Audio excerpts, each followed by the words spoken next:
Perfect. Good morning. Good morning. So thank you for showing up at 9 a.m. for a talk. That's always nice. Today I wanted to talk about consuming versus generating intelligence. So we're going to see a lot today about finalizing reports, understanding, sort of pivoting off indicators. A lot of good talks lined up for today. But I think this is a fundamental question that most people will come to in their organizations. Do I leverage what's available in the community, leverage vendors, leverage feeds, reports, whatever else, and just consume intelligence?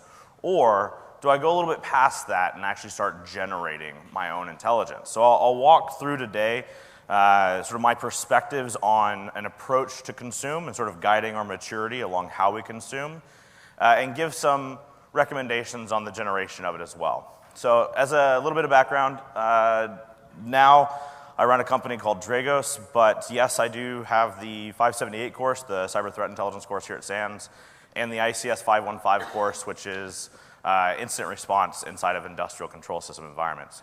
Probably more importantly, though, I write a comic strip. I found out in my time in the military that it was really, really beneficial to be able to explain very technical topics to generals and congressmen in three-pane comics. It was very useful to sort of explain what myself and my team did.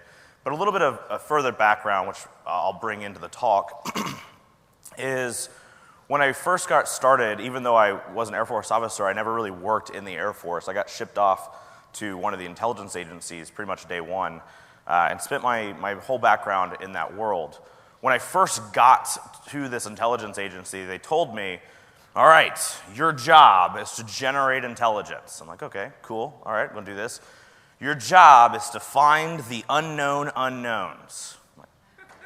I don't think that's an intelligence requirement. Like, that doesn't sound very specific and testable and something that we can actually work with. And they're like, no, that's cool. Like, Rumsfeld's talking about this unknown thing. I need you to do unknown cyber stuff. And I'm like, that's the industry. I have a background working with control systems, so I thought, well, I'll focus my mission on control systems. So over time, what we ended up doing was looking at what nation states were breaking into control system environments. The whole idea there is maybe there's threats and teams that we just haven't seen before in the traditional way. So you think of normal government networks, normal sort of government view, they might see China and Russia a lot. But that's because they're breaking into the defense industrial base. That's because they're breaking into networks to steal off data. But maybe we don't see the Algerian APT team very often. But in control system environments, you might actually see that. It's different threats for different threat landscapes. So we started identifying a number of teams that nobody else was tracking just based off of changing where we were doing our collection based off of requirements. So for all of those that have seen the intelligence lifecycle before, right, planning and direction led to different collection, which allowed us to understand and analyze out whole different threats that other people weren't tracking. So I'll try to bring some of that background today as well. Again, I like comics, so I'm going to have a couple of these in the slides today. This is basically how everybody gets invited to speak at security conferences, where little Bobby says, we need more scalable cloud-based threat intelligence analytics and automated big data security endpoints. And Matt said, you have no idea what you just said, do you? And he goes, nope, but I said it out loud and got to speak at a conference. I figure if I said it twice more, I'd be a security expert. And Matt says, yeah, that sounds about right. I generally see in this field, probably more than any other, we are a little bit buzzword-centric. If somebody can actually explain to me the difference between a storage platform and a threat intelligence platform and a tip versus some other pivoting, it would be great. But at some point, we just have a lot of terms that we're throwing around and maybe not fully understand. So I'll try to cover that today as well. Number one, though, I'm going to look at a model, the sliding scale of cybersecurity, which I'll introduce here in a second, to structure this discussion of consuming intelligence before I pivot into generating it. So one more little Bobby just to get us going. Here I have the CISO, and he tells little Bobby, I need you to ensure that no cyber attacks occur. Little Bobby says, great, what's our budget? And he goes, oh, no, we got to cut all that out. Little Bobby says, okay, well, I can assure you we will never see any cyber attacks. And again, just note versus what you're seeing versus what's actually available in the data. And what I mean by that is a key point on whether you can generate or consume intelligence is based off of what's available for you to consume in the first place. If your vendor or your feed or the public information or whatever else is not correlating with the intelligence requirements that are levied by your executives on down, you will not be able to just rely on consumption. I would note that probably some statistically relevant large portion of the community really just wants to consume. When we say, like, I want a threat intel team, most people just want to consume intelligence. What that generally looks like is, hey, can I get a smart lady or guy on the team that knows what we do, that knows what our organization does, and can go out into what's already produced and find it, match it up, and drive security better in our organization. And that's actually what a lot of threat intel teams today do. They're not actually generating a lot of their own intelligence. They're looking for what intelligence is available and mapping it back to their organization. And that's completely appropriate, and that is where everybody should be. I'll make the pitch that everybody should consume intelligence, but generating intelligence is definitely a much loftier goal and much, much more expensive. All right. So the topic of the sliding scale, and for those of you in my class who have seen this slide before, I got some interesting positions after I got out of the government to go over and deal with a think tank and seeing policymakers and talking to them about cybersecurity at the same time, teaching at SANS and doing sort of the technical thing. And I identified that cybersecurity is a word that means nothing to everybody, right? Like, I'd ask people, like, what do you do? They'd be like, I do cybersecurity. I'm like, that doesn't help me at all understand what you do as an individual. And it was exacerbated at the policy level where congressmen, congressional staffers, they had no understanding of what the community was actually doing. So I authored a paper, it's a SANS white paper for anyone that's interested in Googling it, but titled The Sliding Scale of Cybersecurity. And what I basically positioned is there are 5 categories of investment you can make along security to give you some sort of value to your organization. On the left-hand side of the scale, we have architecture. This is architecting your networks out the first time, securing the supply chain, patching the vulnerabilities that you have, figuring out what decisions you're going to make about how you position your organization's networks and systems.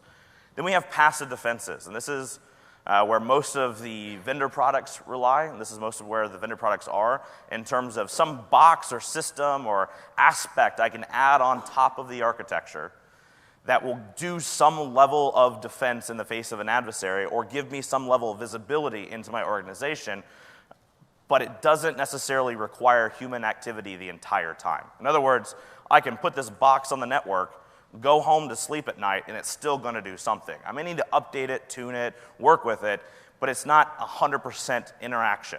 And that's a good thing, because we just don't have time in the day to take care of 100% of every box on the network. So we want passive defenses.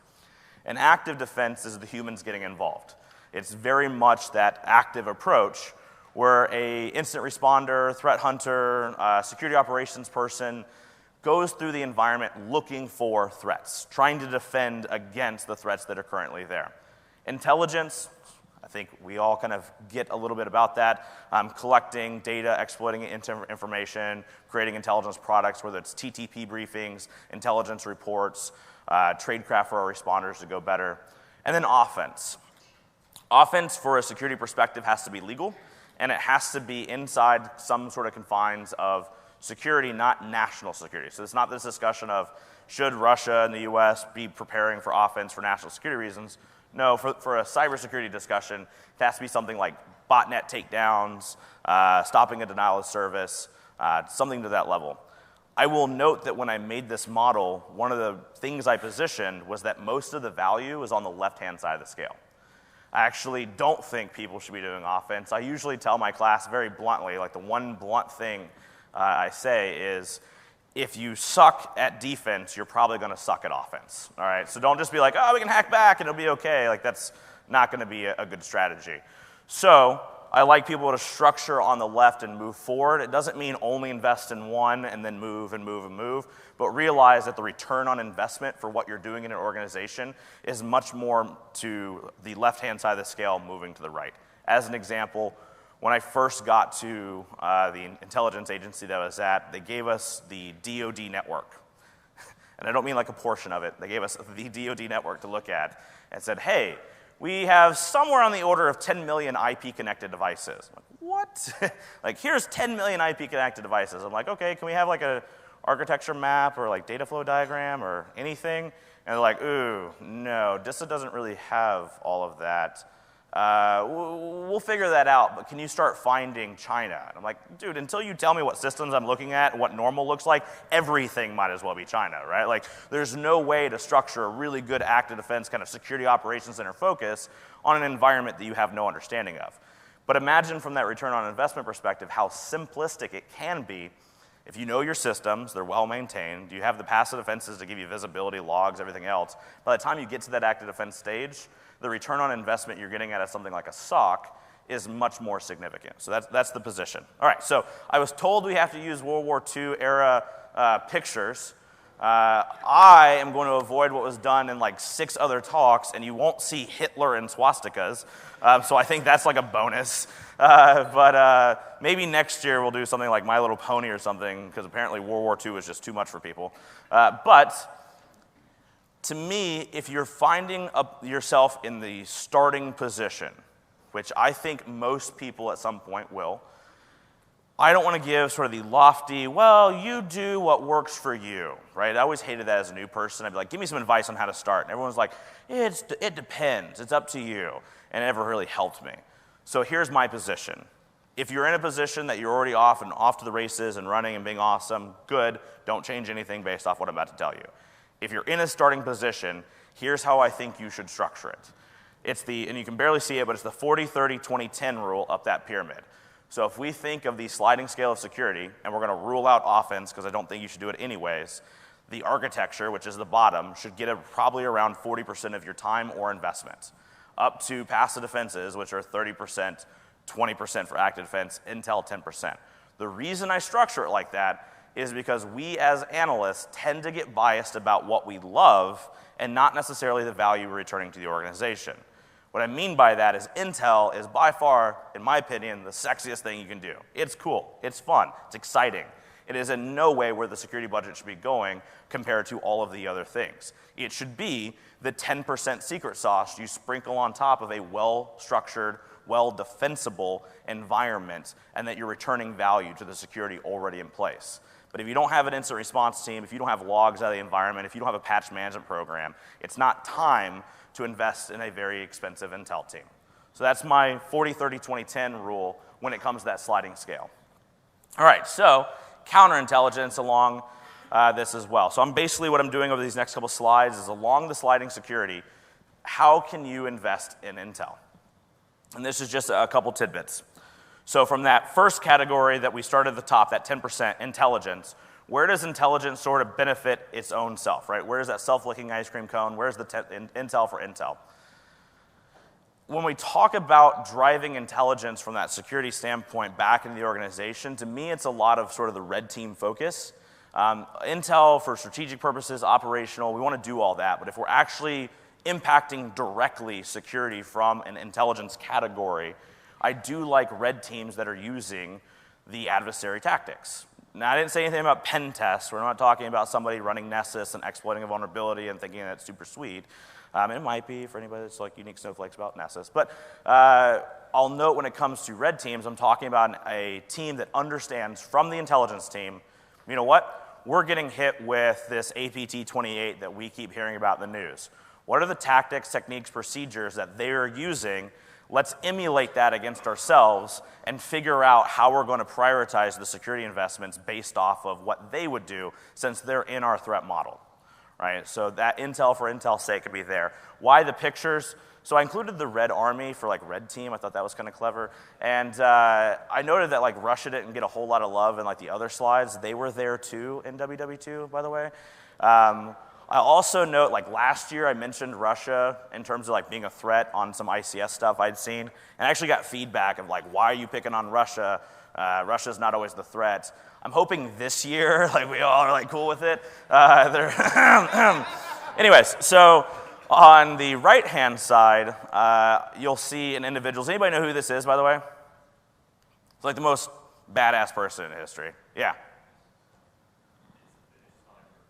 It's what? Finnish sniper, yeah.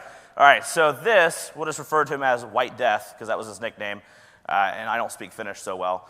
But White Death was a single Finnish farmer that they gave a rifle to, no scope or anything like that, and they said, here's where your adversary is going to be, here's what your adversary looks like, and it was the Russians at the time.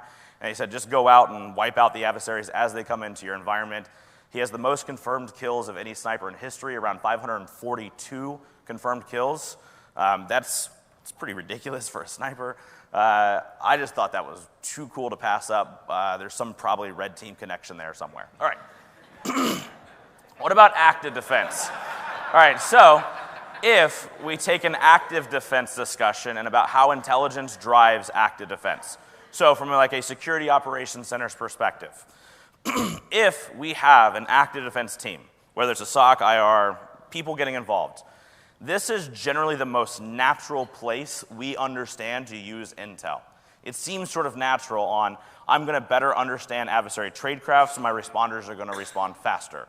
Or I understand that the lowest level form of intel, these indicators of compromise, that when I see these indicators of compromise in my network, I'm probably infected and I need to scope the environment. So again, from an IR or incident perspective. Most of what occurs at the active defense category is you observing adversary intrusions, which is what Mike and I were talking on, and everybody last night about on the sort of the fireside chat for those of you that attended. It all comes down to intrusion analysis.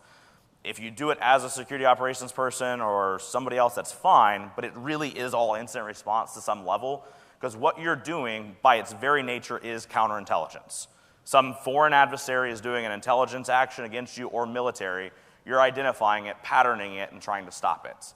In the active defense category, that intel is supposed to drive a better process and try to make sure that our security folks aren't just playing whack-a-mole. We know in the industry that people get burnt out. If you can't return things like storyboards of what are actually going on and return some level of value that their job is easier on a day-to-day basis, you will find that your security folks will get burned out and go somewhere else. We have a very high attrition rate in this field when you don't get to see the other side of the story. So this, to me, is also a defender narrative problem. I see a lot of organizations that say, oh yeah, but I just took down an IP address, but you know what, it's so simple for the adversary to stand it back up, or it's so simple for the adversary to do this, or so simple for the adversary to change this, or I'd route my adversary infrastructure through China and look like China. It's super simple. Here's why it's not. Your adversary is human, right? If you've ever tried to do anything inside of a government bureaucracy, nothing's simple, all right? So even this idea of, well, they're just going to stand up a new command and control infrastructure, yeah, and it might be a change control process with a briefing on why it occurred, with a management process. Are they a Western government? They're going to have an RFP to see which defense industrial contractor is going to bid on this, and so on and so on and so on. It's a painful process. So although I spent a good portion of my career on intel and defense, there was a portion of my career that I was on offense. I was somebody's APT. It wasn't as glamorous as it sounds. And I'll note that everything was far more difficult than defenders like to make it, including myself. If I were to tell you, why don't you have a 100% patch ratio across your organization? That's this super easy. We would all cringe and be like, that's way more difficult than it sounds. Think of it from the adversary's perspective as well for all the things that we claim super easy for them to do. I'll note that your adversary is not only human, but they are probably dealing still in PowerPoint. They've got management, and they've got metrics too. So hopefully we can push against those. All right, from a passive defense perspective, in terms of intelligence, I like our passive defenses to be better tuned based off of this intelligence cycle. This tends to be a lot of feeds, but what I don't want you to get in the habit of course, is just driving yet another blacklist. It should be the output of more strategic, more operational level intel to figure out exactly what's useful. Here's my rule of thumb for putting things in your SIM, firewall, IDS, whatever else. If it alerts and you cannot answer questions off what the data is, don't use it. All right, so if you get like this magic IOC from a Grizzly Step report or something, and it says, contact your network administrator when this alerts, like that's not context, it's not an indicator, it's just another data point, and you'll never be able to determine, like, is it really a false positive? Well, maybe this is that one thread I was supposed to pull on and I'll find the Russians. If you can't ask questions of your data, it should never go in your products in the first place, because one day it's going to alert, and you're going to have to answer questions, and it's going to take you 7 days or more of resources to figure out it was a false positive in a Yahoo Mail server. All right? So, architecture. So this one's a little bit more risky. I was trying to find a non-offensive atomic bomb picture. So this is a test one. Why the atomic bomb on architecture?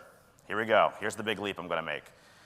Because you as an organization, especially from a small to medium-sized organization, based off of your understanding of your threat landscape and the intel that you're consuming, you may decide that you want to have all of your architecture under your control, or you might actually decide to move it to the cloud. Yeah, clever, I got it. All right, so the cloud can be a nuclear horrible place, or it could actually be pretty good for small to medium-sized organizations as their entire architecture model.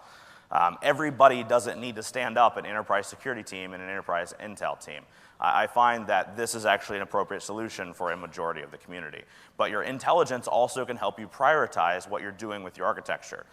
I don't like the intel's teams to be focused on vulnerabilities. In my opinion, it's the one place I wouldn't put an intel team is the vulnerability management group.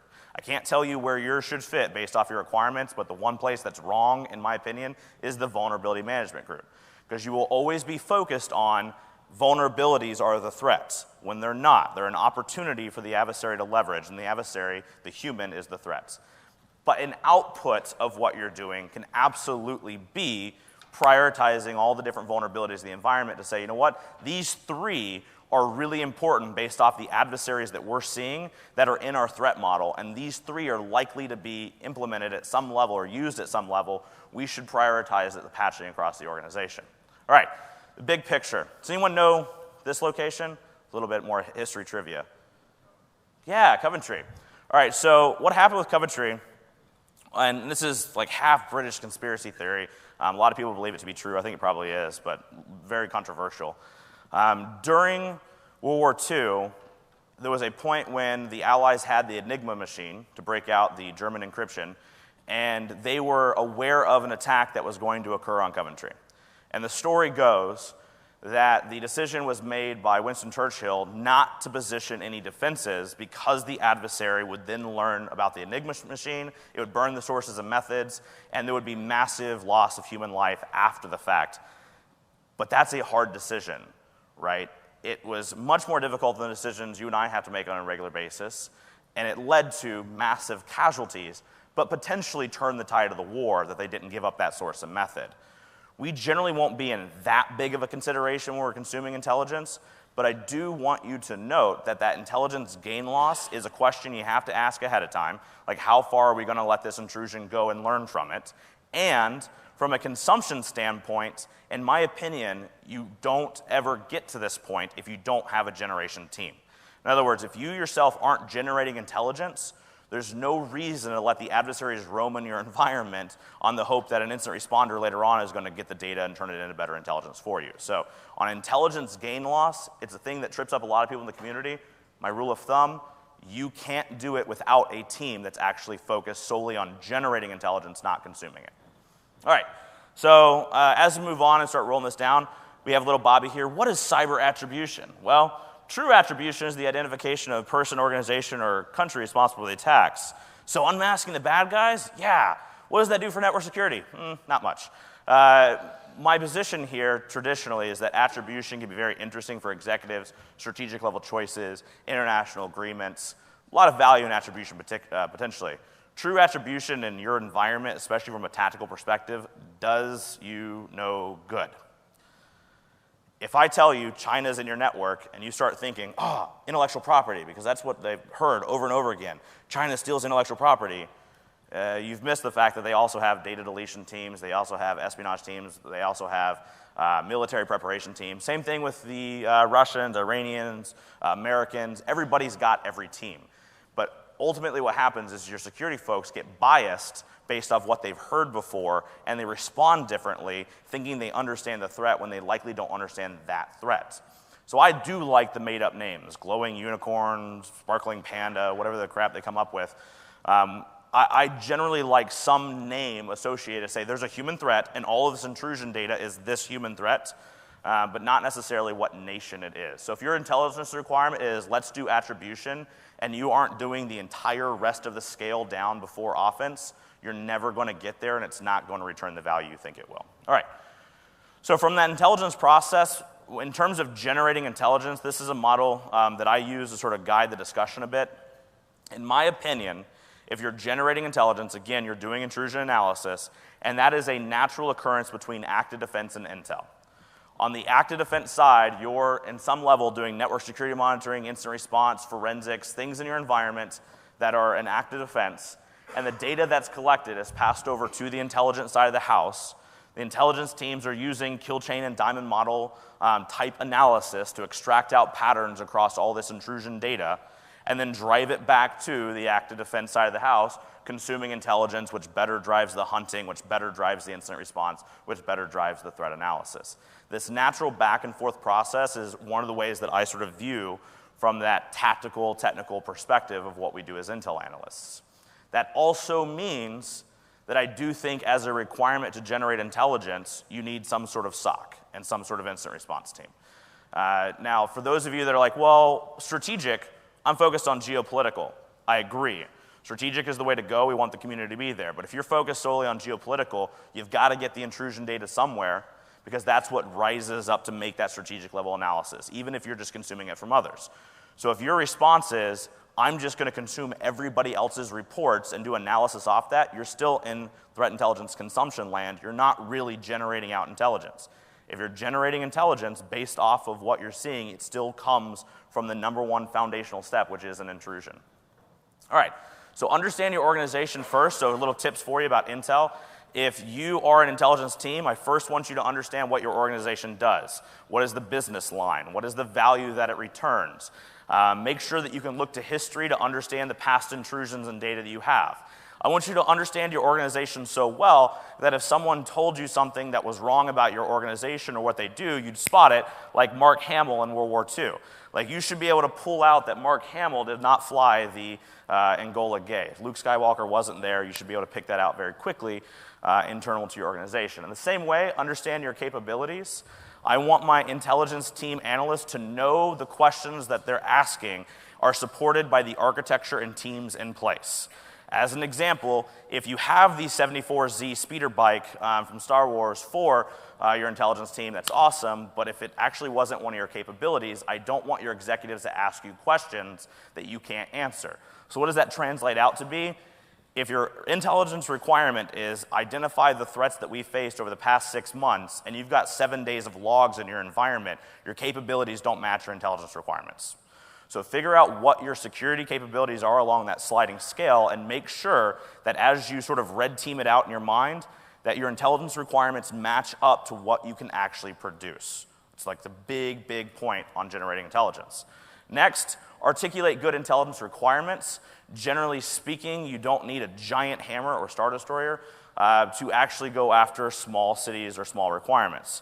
What I mean by that is your biggest challenge in the organization the fact that it currently takes 45 days to scope your environment with an indicator, and you're trying to spin up a team to do intelligence generation for the purpose of attribution?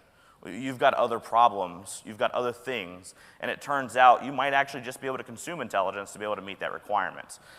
It is actually not as difficult as you might think as well to identify Star Wars-related World War II pictures. It turns out there's whole albums of them.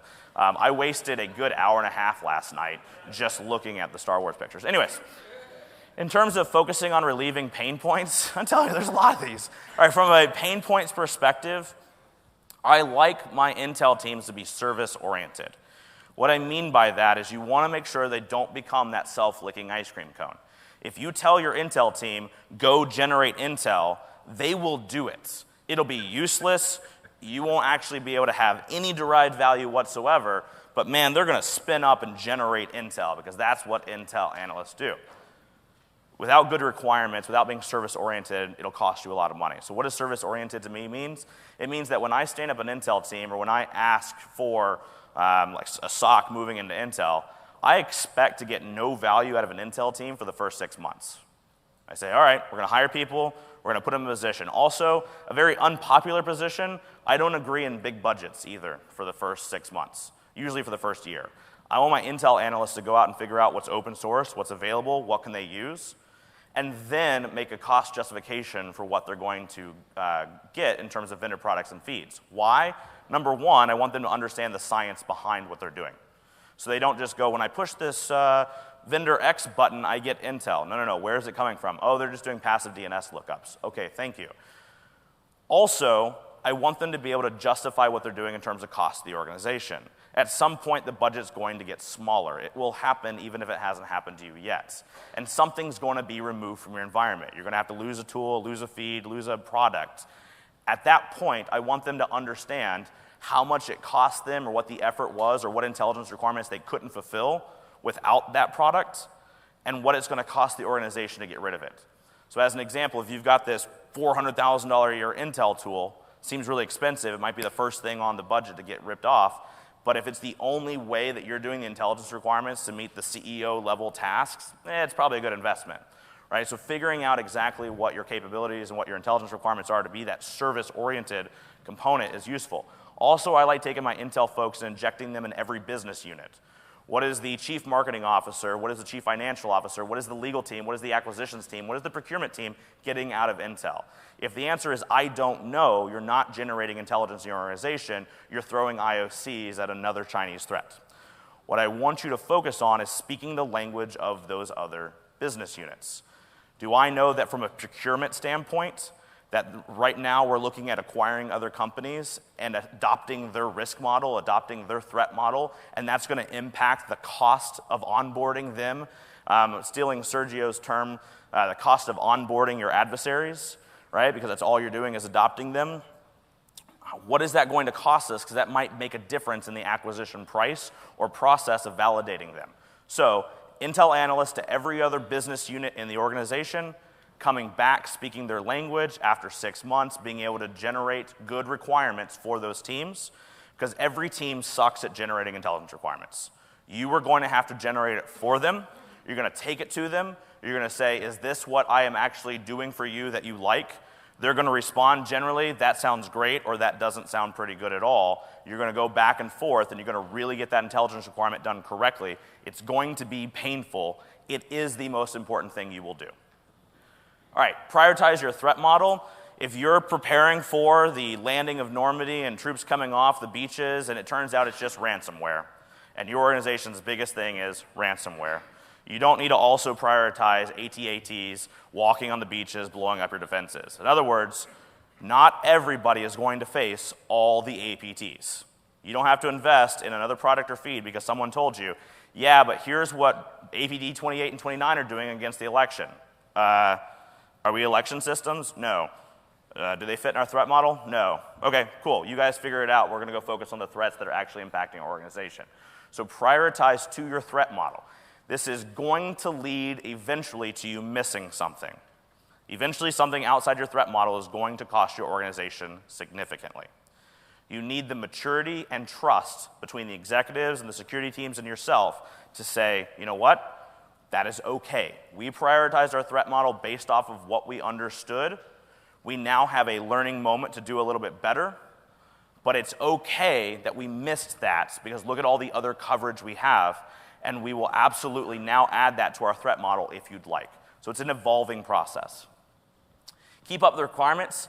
There's a difference between doing B-17s and B-47 bombers and having X-wings flying along the side of you. What I mean by that is very simple. If you are in an organization and you are getting all that sliding scale of cybersecurity discussion, intel at each phase, and things in life are good to fulfill your requirements, you probably don't need an intelligence generation team. Simple as that. If you're doing all the requirements based along the 4 categories of the scale that I want you to focus on, and up to the strategic level, everything is good, that's perfectly fine to consume. If you find that there's more and more and more legitimate intelligence requirements and you just can't keep up with them, you have to enforce an actual intelligence generation team inside of your organization and be able to display the value and the cost, because it's going to be expensive. It is not a simple, like, one more team. Generating intelligence, as we all should know, is extremely, extremely expensive over time.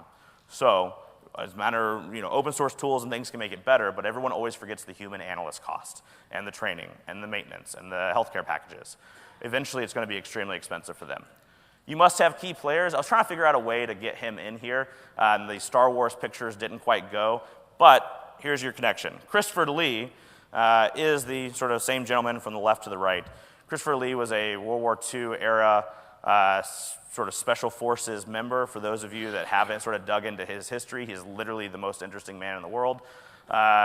Even on the set of Lord of the Rings, he was trying to explain like stabbing scenes, and Peter Jackson was like, well, when you stab somebody in this one like pivotal scene in Lord of the Rings, spoiler alerts for those of you who haven't seen spoiler alerts. Anyways, when you stab this person, I need him to make some sort of gasping sound. Christopher Lee is like, no. Here's what the sound he's actually going to make. And they're like, how would you know that? He's like, oh, I've killed a lot of people this way, so we're going to do it this way in the film. And it's like, holy shit. My point in saying this is you had to have key players. When you're consuming, it is entirely appropriate to rely on the vendor community. We have a love-hate relationship usually, not so much with the vendors, but with the vendor sales teams. But generally speaking, products and services and feeds and reports, you can do a lot in consumption. If you're going to generate, you can't really buy that capability so much as having key players. No other process in your organization is going to be as analyst dependent as a generating Intel team. If you have a single key player, you probably should not stand up a team. That person is eventually going to leave or get hit by a bus or something other, right? And you're going to have a very expensive Intel program. I generally like to see consumption, moving to Intel generation, finding that key player. First process is building out a team, structuring, training, internal documentation processes, all the process. And if you're able to do all the process and documentation and how the Intel sort of training is going to take place and how we're going to get that analyst spun up, and then you land with 3 or 4 analysts that are key players, that's when you can go ahead and make that determination that I can do an intelligence generation team. Because otherwise, what will happen is no matter how badass your Christopher Lee is, it is still one thought process. And you never want one thought process when generating intelligence requirements and when generating intelligence off those requirements. You will get very, very biased perspectives. I am a white guy from Alabama who served in the Air Force, then in an intelligence agency nobody likes anymore, and focused a lot on ICS. Holy crap, I have a lot of bias on me. No matter how much I try to defeat it, I am biased by a lot of things. So if it's just me driving the Intel in that company, it's going to have a flavor on it that might drive my company in the wrong direction. You need a very competitive analyst process. So with that, as we run out of time here, also Alan Turing, you can't not mention Turing in a World War II presentation, by the way. I like this quote here. We are not interested in the fact that the brain has the consistency of cold porridge. At the time, people were arguing with him about, well, it's an art versus science, and you can't make a thinking machine. Because the brain is so complex, you just can't do this. You can't formalize this. It's not a thinking machine. And when he tried to explain how he could, people were like, oh, yeah, but if you can explain it, it's not thinking. And his point was, well, we don't seem to mind that the brain is just a bowl of cold porridge, yet we're all convinced about its thinking capability. I can do it with a machine. So here's my pushback to you all. You're going to run across the dialogue that it's all art, not science, and I call bullshit. A lot of what we do that we call art is just non-formalized processes that we feel comfortable with. You are going to be able to formalize the processes. I would use the sliding scale to get started in terms of where you're actually doing intelligence, move it up to strategic, and as you get more requirements, build out your intelligence generation team, make sure you have more than one person doing that. That is your formalized process. It's one sample approach. Yours may be different. That's one sample approach to be able to meet those requirements for you.